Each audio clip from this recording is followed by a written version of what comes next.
Okay, now that we got this knife all rough ground, we're gonna further profile it on this belt grinder. So I got a 60 grit belt on here right now. Usually I use 36, but last time I ordered belts I spaced it completely and got 60. So these belts will take a little longer, but they'll still get the job done. So here we go. Safety first. Safety equipment on.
Okay, so on the belt grinder we got this thing profiled pretty good. It's nice and smooth, curves are nice and smooth and they're nice transitions. So the next thing I just want to work on is this little area right here, this little finger slot. So it's kind of too much of a curve to work on a flat platen on a belt grinder like I was doing. So what I have here is just a half round file, and I'm just gonna get this the way I like it. I want to make it a little bit deeper, a little bit more of a curve right there to fit my finger better. So I just got my half round file and I'm just gonna work on it by hand for a little bit until I get it the way I want it.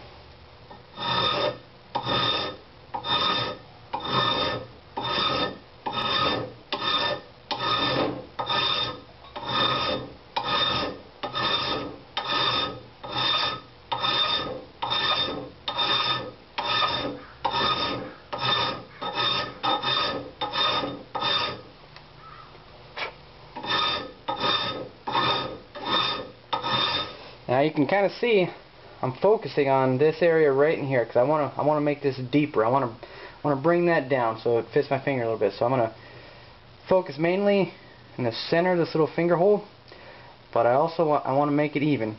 I want to even it out so there's a nice transition. So I work mostly in the center, but I work on this outside just a little bit to make that nice transition. So when I run my finger along it like this, I don't feel any protrusions, I don't feel any gaps. I want it nice and smooth.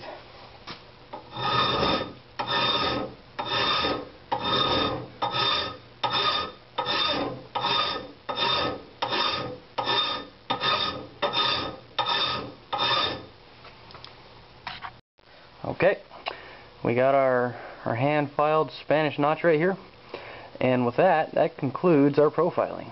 So you can see our blade right there, Spanish notch, our finger groove, and our handle. And I'm not quite sure what I'm going to do down here. I might turn that into a window breaker. I'm not sure yet. But for this next step, we drill. We're going to drill some pinholes to hold the handle on, and we'll drill some extra holes to reduce some weight back here in the tang. So that'll make it balance a little nicer. It'll feel a little nicer in the hand. And so, yeah, time to drill. Okay, we got the drill press all set up, and what I did was, you can kind of see them right there, I center punched some notches to guide my drill bit. So those mark the places for the pins to hold the handles on, and also some extra holes. And what those extra holes do is they make a pocket for the epoxy to sit in, and that just makes the handles extra tight, extra secure, just added insurance that they're not going to fall off.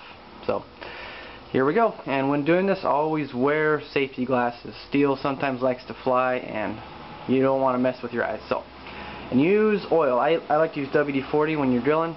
Your drill bits last so much longer. It's an easy fix, and it's cheap, and it saves you a lot of money on drill bits.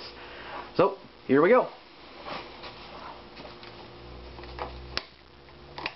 I guess it would help if I plugged it in.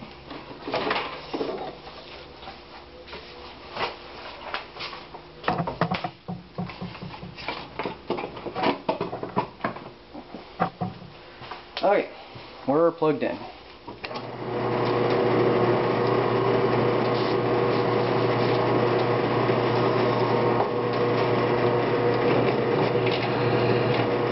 And go slow. Now, I've ruined drill bits just by trying to punch right through, and that adds up. Drill bits are expensive, so take your time.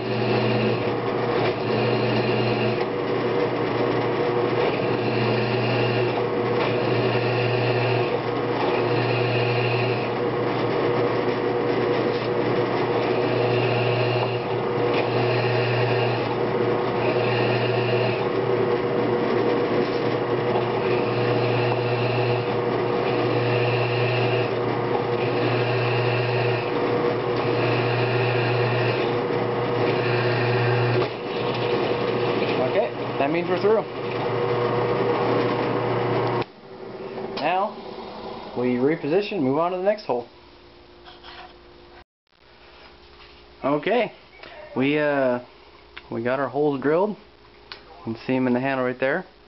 Next thing I want to do is I want to take this chamfering bit right there, and I want to put a chamfer on both sides of those holes. And what that allows is, You know, it makes these edges so they're not sharp anymore, but it also leaves a glue gap. When we epoxy our handle scales onto this to make the handle, there's going to be just a little bit more area of steel to epoxy and epoxy to wood, and that's going to give us a better grip. It ensures that these handle scales that we put on won't come off. So, by the way, these are 1/4 inch holes. I like to use 1/4 inch pins, 1/4 inch brass pins. I used to use 3/16 inch, but I just think the 1/4 inch pins look a lot better and they're just more attractive. So, got my 1/4 inch holes drilled. We'll go ahead and chamfer them with this chamfering bit.